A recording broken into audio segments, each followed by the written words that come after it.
রাজ্যে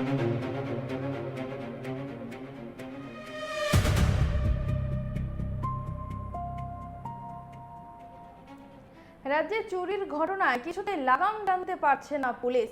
রাজ্যের বিভিন্ন জায়গার পাশাপাশি বিদ্যালয়গুলো চোরেদের হাত থেকে রেহাই পাচ্ছে না। এবারের ঘটনা অভিযোগ বুধবার রাতে উদয়পুর মহকুমার জামজুরি দ্বাদশ শ্রেণী বিদ্যালয়ে হানা দেয় চোরের দল। বৃহস্পতিবার সকালে স্কুলের দরজা ভাঙা দেখে ঘটনা জানাজানি হয়। অভিযোগ, চোরের দল প্রয়োজনীয় জিনিসপত্র লণ্ডভণ্ড করে কম্পিউটারের 2টি সিপিইউ নিয়ে যায়। আর কি কি চুরি হয়েছে তা এখনো স্পষ্ট নয়, যদিও বিষয়টি পুলিশকে জানানো হয়েছে। গোটা ঘটনায় এলাকায় চাঞ্চল্যের সৃষ্টি হয়। এই চুরির ঘটনায় আমরা শুনবো ঠিক কি জানাচ্ছেন। যে আমাদের এসে দেখি যে দরজা ভাঙা, হেডমাস্টারের রুমের দরজা ভাঙা এবং আমাদের অফিস রুমের দরজা ভাঙা। ভিতরে দেখলাম অনেকগুলি আলমারি ভেঙে ফেলেছে।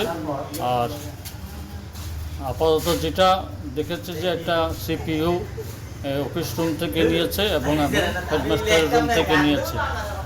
আরও আলমারিগুলো ভাঙা, এখনও আমরা এগুলি ধরিনি। পুলিশকে আমরা খবর দিয়েছি, ওনারা আসবেন। আসার পর দেখা যাবে যে কি কি নেওয়া গেছে। ওনারা আসলে আমরা তারপর এগুলি দেখব। আরও আলমারির ভেতরে কি কি জিনিস আছে, এগুলি কোনটা খোয়া গেছে কোনটা যায় নাই। এই স্কুলের কি নাম? স্কুলের নাম জামজুরি এসএস স্কুল। আপনি স্কুলের প্রধান শিক্ষক? স্কুলের কি নাম আপনার? সহকারী প্রধান শিক্ষক। আমার নাম দীপক কুমার পাল। কি মানে কত টাকা জিনিসপত্র নিয়ে যেতে এমন একটা? কত টাকা বলতে এখন আপাতত প্রথম ধাপে যেটা দেখলাম, এখনও তো আমরা সব কিছু দেখিনি। পুলিশ আসলে দেখবো আসলে কোনটা কোনটা গেছে। আপাতত প্রথম ধাপে যেটা দেখলাম, 2টা রুমে 2টা সিপিইউ, 2 রুমে 2টা সিপিইউ নিয়ে গেছে। আর গোদরেজ যেটা আছে সেটা ভাঙার চেষ্টা করেছে। আর তাছাড়া অন্যান্য যে আলমারিগুলি আছে এগুলি ভেঙেছে। ভাঙার পরে এখন ভেতরে কী কী জিনিস আছে না আছে এখনও আমরা দেখিনি। পুলিশ